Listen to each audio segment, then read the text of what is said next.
Businessman आदि को बहुत बड़ा नुकसान हो गया था। उनके ही दोस्त उसको धोखे में रख कर उसके बिजनेस का सारा पैसा लेकर कहीं चले गए थे। आदि उन दिनों बहुत ही परेशान चल रहा था क्योंकि उनके पास कुछ पैसे नहीं थे और सभी लोग उसके घर आ जाते थे मांगने के लिए। तभी आदि शहर से दूर अपने पुराने गांव में चला जाता है। वहाँ बहुत ही बारिश होने लगती है। आदि बहुत ही सोच में पड़ जाता है, अब इन लोग को सारा पैसा कैसे दूंगा। जो उनके दोस्त थे वह पैसा देने से मना कर रहे थे। अब आदि कुछ सोच नहीं पाता था, वह मरने का फैसला ले लेता है। तभी वह अंधेरे कमरे में चला जाता है। तभी उनको एक पुस्तक गिरी हुई दिखाई दी। आदि उस पुस्तक को उठा लेता है और टेबल पे रख कर पढ़ना चालू करता है। आदि को उस पुस्तक से यक्षिणी के बारे में पता लगता है। आदि को वह पुस्तक बहुत ही अच्छा लगने लग जाता है और वह पूरी कहानी पढ़ता है। और पूरी कहानी पढ़ने के बाद आदि सोचता है कि अगर मैं यक्षिणी को मना लूँगा तो मेरा जितना पूरा बिजनेस में लॉस हुआ है वह सब आ जाएगा। तभी आदि अब उस पुस्तक को पकड़कर बाहर की ओर चला जाता है। आदि को अपने सामने कुछ धुंधला धुंधला दिखाई देने लगता है। आदि उसको देखने के लिए उसके पास जाना चाहता है। अब आदि धीरे धीरे उसके पास चला जाता है। तभी वह अचानक से गायब हो जाता है। आदि उसको ढूंढते ढूंढते जंगल की ओर चला जाता है। अब आदि को कुछ समझ में नहीं आता क्योंकि वह जंगल के बीच में चला गया था। तभी उसको कुछ आवाज़ें सुनाई देने लगती है। आदि बहुत ही डर जाता है। अब आदि उस जंगल से बाहर निकलने के लिए रास्ता ढूंढता है। तभी उसको अचानक से कुछ साया नज़र आने लग जाता है। आदि और ही डर जाता है। उसको कुछ पेड़ नज़र आने लगता है। अब आदि कुछ नहीं सोचता, वह घर का रास्ता देखता है और घर की ओर चला जाता है। दूसरे दिन आदि उसी पेड़ के पास आ जाता है। अब वह सोचता है कि अब से यहीं से मैं यक्षिणी को मना कर अपने घर ले जाऊंगा। आदि उस पुस्तक के जरिए हर वो तंत्र और मंत्र पढ़ना चालू कर देता है और यक्षिणी को खुश करने के लिए लगातार 12 दिनों से प्रयास करता रहता है। तभी यक्षिणी उसके सामने आकर प्रकट हो जाती है और बोलती है, आदि आंखें खोलो, मैं आ गई हूँ।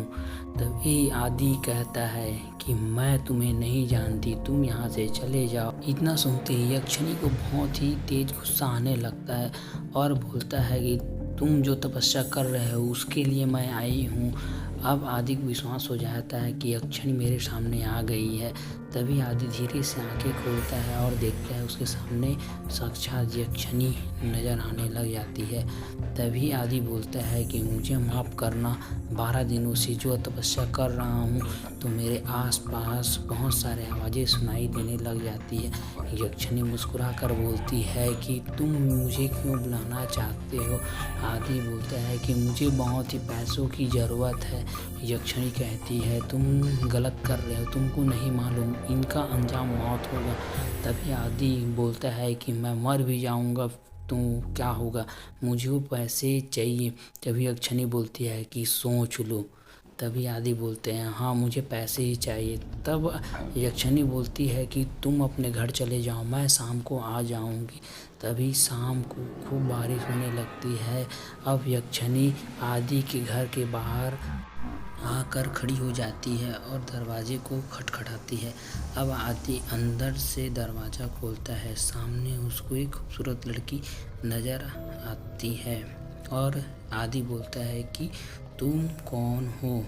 यक्षिणी बोलती है कि तुम मेरे पास आए थे, मैं तुम्हारे पास नहीं आई थी। इतना बोलते ही आदि सब कुछ समझ जाता है और यक्षिणी उसके कमरे में आ जाती है। आदि यक्षिणी से बहुत सारी चीज़ों की मांगे करने लग जाता है। यक्षिणी बोलती है कि कल सुबह होते ही तुमको तुम्हारा जो चाहिए वो सब मिल जाएगा। आदि खुश होता है। अब कमरे की लाइट बंद हो जाती है। यक्षिणी और आदि दोनों साथ रहने लगते हैं। आदि जब आँख खोलता है और अपने आसपास देखता है तो उसको कोई नज़र नहीं आती क्योंकि यक्षिणी हमेशा रात को ही उसके पास आएगी और सुबह होते ही चली जाएगी।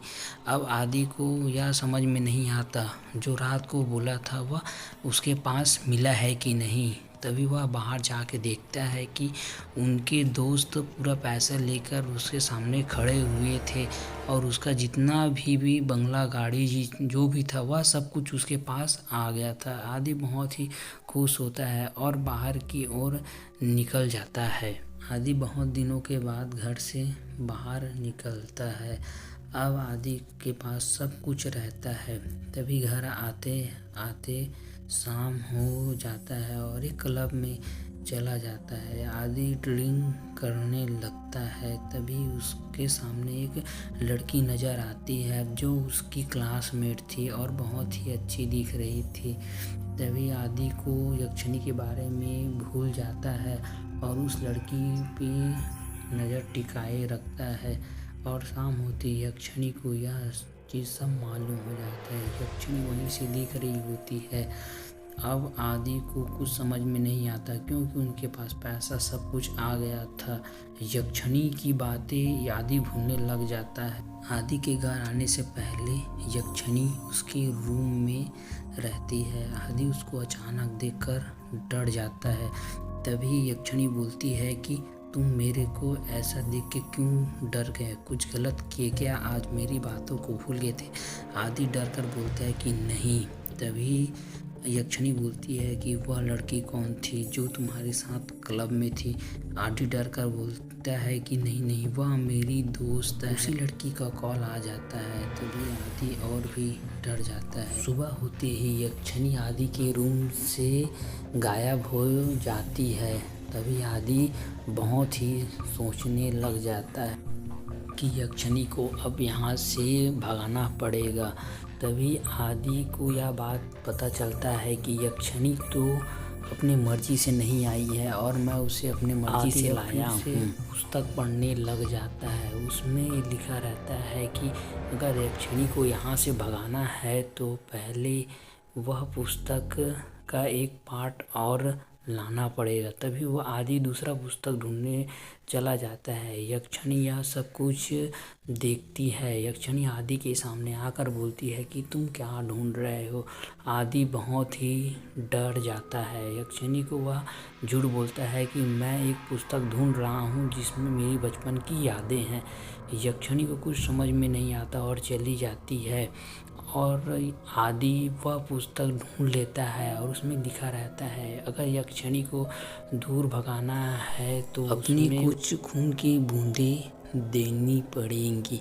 तभी यक्षिणी को उस पेड़ में फिर से कैद किया जा सकता है। अब आदि उस पुस्तक को पूरी तरह से पढ़ लेता है और जो भी सामान लगता है आदि लेकर उस पेड़ के नीचे चला जाता है। आदि उस मंत्र जाप करने लग जाता है। तभी यक्षिणी आकर बोलती है ये तुम क्या कर रहे हो?